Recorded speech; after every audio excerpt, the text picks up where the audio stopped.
Hello everyone, welcome back to modulation institute.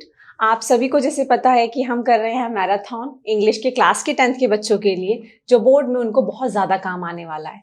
10th के बाद बहुत सी चीज़ें जो है ना आपको थोड़ा सा टेंशन देती है कि कौन सी स्ट्रीम ले, किस लाइन में जाए। तो अगर आप इस चैनल से जुड़े रहेंगे तो आपको बहुत सी चीज़ों का आइडिया लगता रहेगा। तो हमारे चैनल को सब्सक्राइब जरूर कीजिएगा, जिससे कि आपको बाकी चीज़ों के बारे में भी नोटिफिकेशंस मिलती रहे। और हाँ, बेल आइकन को दबाना मत भूलिएगा। हमारी सीरीज के साथ साथ आपको बहुत सी ऐसी चीजें इस पेज पे मिल जाएंगी जो आपके फ्यूचर के लिए आपको बहुत ज्यादा बेनिफिट देने वाली है। और क्लास, एक बात और मैं आपके साथ शेयर करना चाहूंगी कि हाँ, हमारा जो ये सीरीज चल रही है, अगर आप 10th के बोर्ड में अच्छे मार्क्स स्कोर करते हैं तो आगे आपके लिए पॉलिटेक्निक का स्कोप भी है, ठीक है, जो इस चैनल के माध्यम से आपको काफी अच्छे से पता चल जाएगा और आप हमारे इंस्टीट्यूट में आके इस बारे में कंसल्टेंसी भी ले सकते हैं। और एक चीज और, अगर आप किस स्कूल से हैं और किस स्कूल से ये वीडियो देख रहे हैं वो हमारे कमेंट सेक्शन में जरूर लिख के बताइएगा। अभी जाइए और कमेंट कीजिए कि कौन से स्कूल से आप हैं, ठीक है। अब हम अपने नेक्स्ट चैप्टर की तरफ बढ़ते हैं। हमने लास्ट जो है अपना ग्लिम्पसेस ऑफ इंडिया अभी फिनिश किया है। अब नेक्स्ट चैप्टर जो है वो आपको मिजबिल द ऑटर, ठीक है। मिजबिल जो है इस चैप्टर में, मिजबिल जो है इस एनिमल का, जो आप मेरे स्क्रीन पे देख रहे होंगे, ये एनिमल जो है इसका नाम है ऑटर, और इसका नाम जो है गेविन ने रखा हुआ है, जो इसका ओनर है उसका नाम उसने रखा है मिजबिल, ठीक है। मिजबिल उसका नेम रखा है और ये आपका एनिमल है ऑटर। और ये एनिमल हो सकता है आपने कभी देखा हो किसी फोटोज में, वीडियोज में, क्योंकि ये आपको वैसे जनरली तो देखने को नहीं मिलेगा, क्योंकि इंडिया में ये बहुत कम देखने को मिलते हैं। लेकिन हाँ, अगर आपने कभी नेट में देखा है या नहीं, ये जरूर कमेंट सेक्शन में बताइएगा। इसको हम हिंदी में कहते हैं ऊद बिलाव, ठीक है। ऊद बिलाव इसे कहा जाता है। अगर किसी ने अपने एरिया में इसे देखा है तो बताइएगा जरूर, क्योंकि मैंने तो नहीं देखा है, मुझे जानने की क्यूरियोसिटी है कि ये कैसा एनिमल है, ठीक है। तो मेन कैरेक्टर्स इसके हैं, जो इसका राइटर है उसके बारे में भी इसमें बताया गया, ठीक है। राइटर इसका एक मेन पार्ट है गेविन मैक्सवेल, ठीक है, और उसी का ही ये पेट है मिजबिल, ठीक है। उसकी भी उन्होंने स्टोरी बताई है। ये पूरी की पूरी जो स्टोरी है ना वो मिजबिल के बारे में है, कि वो किस तरीके का एनिमल है, ठीक है। वो किस तरीके से लोगों को परेशान करता है, वो कितना नॉटी है, वो कितना उछल कूद करता है, और किस तरीके से उसको अपना पेट बनाया गेविन ने, ठीक है। मैक्सवेल ने किस तरीके से उसे अपना पेट बनाया, उसको कितनी प्रॉब्लम्स फेस करनी पड़ी, जब वो फ्लाइट में जा रहा था तब उसे क्या दिक्कत आई। तो ये सारी चीजें इसके अंदर उसने चैप्टर में दी हुई हैं। इसकी जो थीम है काफी ह्यूमरस आप बोल सकते हैं, ठीक है, एडवेंचरस भी बोल सकते हैं। ह्यूमरस किस पर्पज से? ऑटर की वजह से ह्यूमरस है, क्योंकि ऑटर जो है ना, उसने, जब आपने देखा होगा ना एक बच्चा बहुत ज्यादा नॉटी नॉटी काम करता है तो उसके घर वाले हंसते रहते हैं, अरे ये तो बहुत नॉटी है। तो उस तरीके से जैसे कोई आपका पेट है और वो भी कुछ नॉटी हरकतें कर रहा है, ठीक है, इधर उधर घूम रहा है, ऐसे करके आपके पास आ रहा है, तो आप उसको क्या करते हो, आप उस पर हंसते हो, आप उस पर हर तरीके से ह्यूमरस वे में आ जाते हो कि अरे कोई बात नहीं, बच्चे की तरह है। तो उसी तरीके से जो मैक्सवेल है, उसका जो ये पेट है ऑटर, उसकी भी हरकतों पे वो हंस रहा है, बहुत खुश हो रहा है।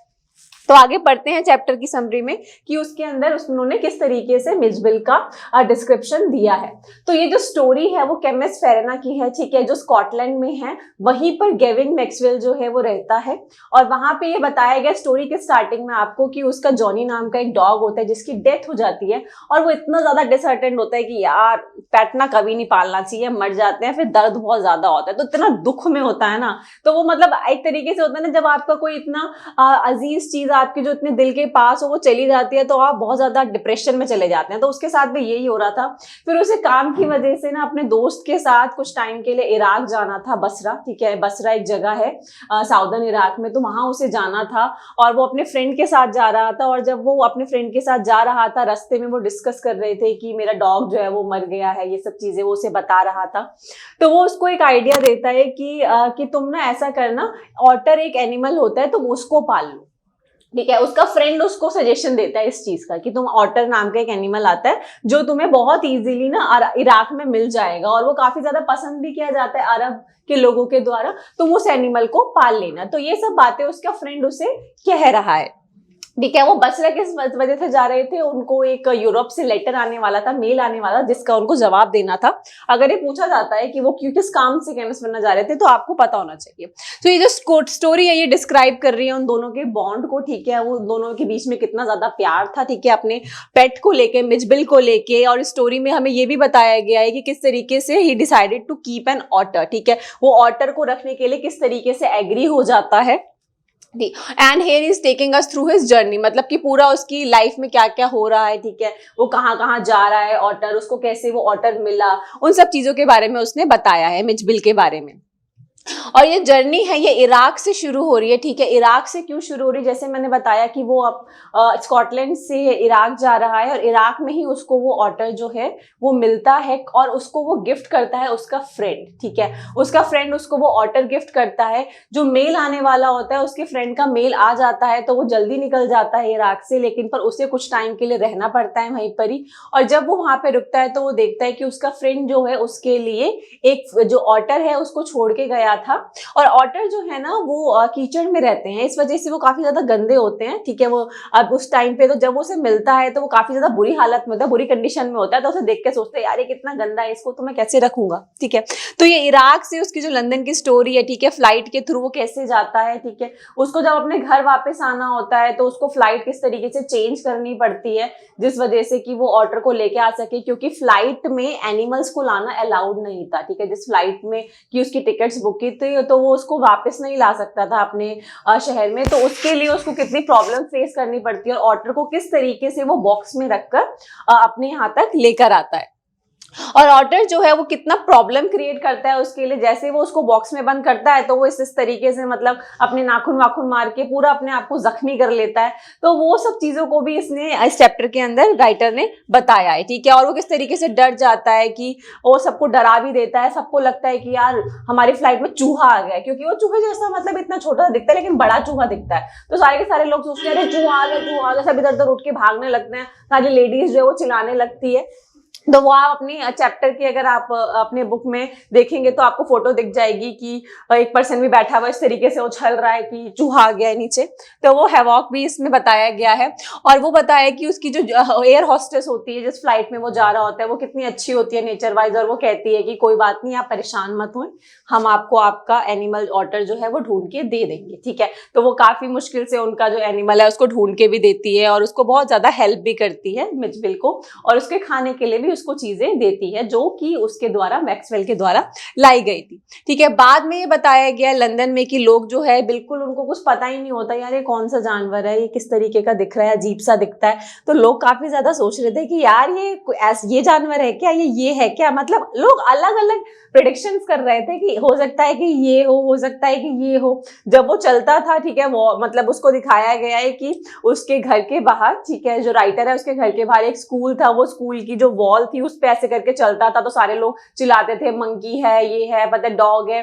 तो सब लोग अलग अलग उसको नाम देते थे, एलियन बोलते थे कुछ लोग, तो सब लोग डिफरेंट डिफरेंट प्रेडिक्शंस करते रहते थे और कोई कुछ। तो काफी ज्यादा मतलब मैक्सवेल भी यही सोचता था कि ये कितने ज्यादा रॉन्ग प्रेडिक्शंस कर रहे हैं और उस ऑटर को डिफरेंट डिफरेंट नेम्स दिए जा रहे हैं। जब आपको किसी एनिमल का नेम नहीं पता होता तो आप भी प्रिडिक्शन करते हैं, हो सकता है चूहे की कोई प्रजाति होगी, ठीक है, हो सकता है कोई और कैट होगी, ठीक है, कोई डॉग होगा, किसी की कोई नई ब्रीड होगी। हम तो यही मान के चलते हैं ऐसा होगा क्योंकि हम कोई नया एनिमल प्रिडिक्ट नहीं कर पाते। तो बहुत ज्यादा लोग क्लूलेस थे इस बारे में कि ऑटर जो है वो कौन है, उस एनिमल का नेम क्या है।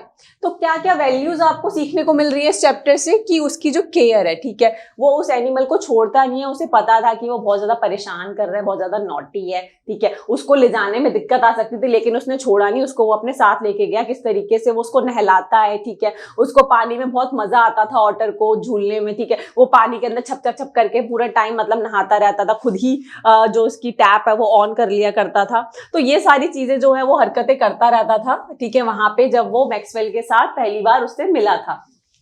नेक्स्ट इसमें ये भी बताया गया कि किस तरीके से उसको बॉल से खेलने की हैबिट थी। जैसे आपने देखा होगा जो एनिमल्स होते हैं बॉल को इस तरीके से करते हैं और ऊपर ऐसे करके सर्कल क्रिएट करते हैं, ठीक है, तो इस तरीके से कर्तव्य वाली चीज होती है वो भी वो करता रहता था, ठीक है। अब उसने थोड़ा डिफरेंट तरीके से सोचा किस तरीके से वो लेके जाएगा, उसने बॉक्स में उसको बंद किया, ठीक है, डिफरेंट तरीके की थिंकिंग थी उसकी, उसको वहां से लेके लंदन तक ले जाने के लिए। और उसका वो बहुत अच्छा कंपेनियन था। कोई भी पेट होता है, ठीक है, वो आपका बहुत अच्छा कंपेनियन होता है, ठीक है, वो आपके साथ रहता है, आपके दुख सुख में आपके साथ रहता है, वो आपकी फीलिंग्स को समझने लगता है। तो ये कंपेनियनशिप भी दिखाई गई है ऑटर की उसके मालिक जो हमारा ऑथर है उसके साथ। ये जो टाइटल है उसको आप एप्रोप्रिएट मानते हैं या नहीं? अगर आप टाइटल को अप्रोप्रिएट नहीं मानते हैं तो आप अपना रीजन देख सकते हैं कमेंट सेक्शन में। अभी हम आपको ये बता सकते हैं कि मेरे अकॉर्डिंग तो ये जो मिजबिल द ऑटर नाम है इस चैप्टर का वो सही है, क्योंकि मिजबिल किसका नेम था, उस ऑटर का नेम था, उसके पेट का नेम था, तो और उसको वो शॉर्ट में कहता था मिज, ठीक है। तो इस वजह से ये जो नाम है वो मुझे एप्रोप्रिएट लग रहा है। और ये जो जूलॉजीज हैं, ठीक है, नेम मतलब इसका जो रियल नेम है वो ये है, ठीक है, इस एनिमल का रियल नेम जो है वो ये है। मैं अभी प्रोनाउंस कर लेती हूँ, एलेक्ट्रोगेल पैरसिपिलाटा मैक्सवेली, ठीक है। ये जो है ये इसका नेम था ऑटर का, जो जूलॉजिस्ट ने उसका नेम रखा हुआ है, और इसको मैक्सवेल का ही हम ऑटर मान रहे हैं, ठीक है। स्टोरी में मैक्सवेल्स ऑटर हम इसको शॉर्ट में कह सकते हैं उसको। And it took the otter a little time, ठीक है, उसको कुछ टाइम लग गया था कंफर्टेबल होने में अपने न्यू सराउंडिंग्स के साथ, क्योंकि वो वहां पे पहले नहीं रहता था, ठीक है। वो नई जगह थी उसके लिए, जिस जगह पे वो रहता था पहले उस एनिमल को घर पे पेट बन के रहने की, वो भी लंदन जैसी जगह में जहाँ का एनवायरनमेंट उसके लिए अलग था, वहां रहने की हैबिट नहीं थी, तो वो थोड़ा अडेप्ट कर रहा था। जब वो बच्चों को देखता था बहुत ज्यादा खुश हो जाता था, अलग अलग तरीके की चीजें करने लगता था, तो ये सब चीजें भी उसके साथ हो रही थी। तो मिजबिल जो है उसका बहुत अच्छा टाइम बीत रहा था ऑथर के साथ, और ऑथर ने अपना और उसके टाइम को बहुत अच्छे से एक्सप्लेन किया है अपने चैप्टर मिजबिल द ऑटर में। चलिए आगे इसके क्वेश्चन आंसर्स की तरफ बढ़ते हैं। जो कुछ क्वेश्चंस जो आपके इंपॉर्टेंट है इस चैप्टर से, आप चाहे तो उसका एक आंसर फ्रेम कर सकते हैं कि मिजबिल का जो रिलेशन है अपने ऑथर के साथ, यानी कि मैक्सवेल के साथ, उसका रिलेशन किस तरीके का है, उसके लिए आप एक छोटा सा आंसर फ्रेम कर सकते हैं और उसको लिखकर अपने पास रख सकते हैं, जिससे अगर कोई क्वेश्चन आपका मिजबिल द ऑटर से फ्रेम होता है तो आप बहुत अच्छे से उसका आंसर लिख पाएंगे। तो ठीक है, पहला क्वेश्चन हम देखते हैं कि what happened when the Maxwell took Mijbil to the bathroom, ठीक है। जब वो उसको बाथरूम लेके जाता है तो क्या होता है, बाथरूम लेके जब वो जाता है उसको, तो वो फटाफट से क्या करता है, टैप को ऑन कर लेता है और फटाफट से मतलब कोशिश करने लगता है कि बस पानी खुल जाए और वो आराम से बैठ के ना बाथटब में नहाए, ठीक है। तो उसको बहुत मजा आता है, वो पानी पे इस तरीके से छप करता है। तो वो सब जो आपका इंसिडेंट है उसको आप एक्सप्लेन करेंगे। And what did Mijbil do 2 days after that, ठीक है, उसके बाद वो क्या क्या चीजें करता है, वो सब चीजें आपको इसमें एक्सप्लेन करनी है। What is the most common characteristic of an otter, ठीक है, ऑटर की मोस्ट कॉमन कैरेक्टरिस्टिक्स मतलब वो क्या क्या चीजें आपने चैप्टर में पढ़ी ऑटर के बारे में, कि वो कितना नॉटी था, ठीक है, वो क्या गेम प्ले करता था, और वो सबके साथ किस तरीके से बिहेव कर रहा था, उसको बॉल से खेलना पसंद था, ठीक है, उसको वाटर बहुत पसंद था। ये सब चीजें जो उसकी कैरेक्टरिस्टिक्स हैं वो आप इस क्वेश्चन के अंदर आप अपना लिख सकते हैं। What game had Mijbil invented, Mijbil ने बॉल के साथ एक गेम इन्वेंट किया था जैसे मैंने आपको बताया, तो उस गेम को भी आप इसमें एक्सप्लेन कर सकते हैं। ऑटर की क्या क्या कैरेक्टरिस्टिक्स हैं, ठीक है, ऑटर किस तरीके से बिहेव कर रहा है इस चैप्टर में मिजबिल जो है, उसके ऊपर आप एक अपना आंसर फ्रेम कीजिए। और अगर कोई क्वेश्चन उसके ऊपर आपको आ जाता है मिजबिल द ऑटर से, तो वो अपना आंसर आप उसमें लिख सकते हैं और काफी एक अच्छा आंसर फ्रेम हो जाएगा। अगर इन केस आपका 3 to 4 नंबर का इसका कोई क्वेश्चन आता है तो आप बहुत अच्छे से इसको लिख पाएंगे। क्लास, जैसे कि आप सभी को पता है कि अगर आप इस पीपीटी को लेना चाहते हैं तो आप हमारे डिस्क्रिप्शन में दिए गए लिंक को क्लिक कर सकते हैं और टेलीग्राम से इसको डाउनलोड कर सकते हैं और वहां पे जाके आप इसको पढ़िए, ठीक है, इसके नोट्स बनाइए अपने लेवल पर। और अगर आपको ये पीपीटी अच्छी लगती है तो आप उसके अंदर भी आप यहाँ पे कमेंट कर सकते हैं, लाइक कर सकते हैं, और इस तरीके की पीपीटीज को और ज्यादा डाउनलोड करने के लिए और ज्यादा देखने के लिए हमारे चैनल से जुड़े रहिएगा।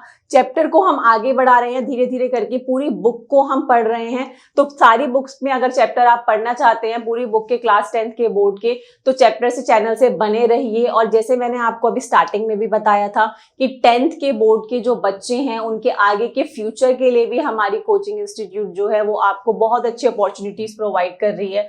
आप आइए हमारे यहाँ पे, ठीक है, आप कंसल्टेंसी ले सकते हैं कि 10th के बाद आपके लिए क्या क्या स्कोप है आईटी फील्ड में, ठीक है, डिफरेंट फील्ड्स में क्या क्या स्कोप है, आइए हमसे डिस्कस कीजिए और उसके बाद हम आपको बहुत अच्छे से गाइड कर पाएंगे। आप चाहें तो हमारे नंबर पे कॉल करके भी पता कर सकते हैं और हमारे सेंटर लक्ष्मी नगर में भी आ सकते हैं। ओके क्लास, नेक्स्ट चैप्टर के में मिलते हैं नेक्स्ट क्लास में, ठीक है। Okay bye, all the best and keep learning.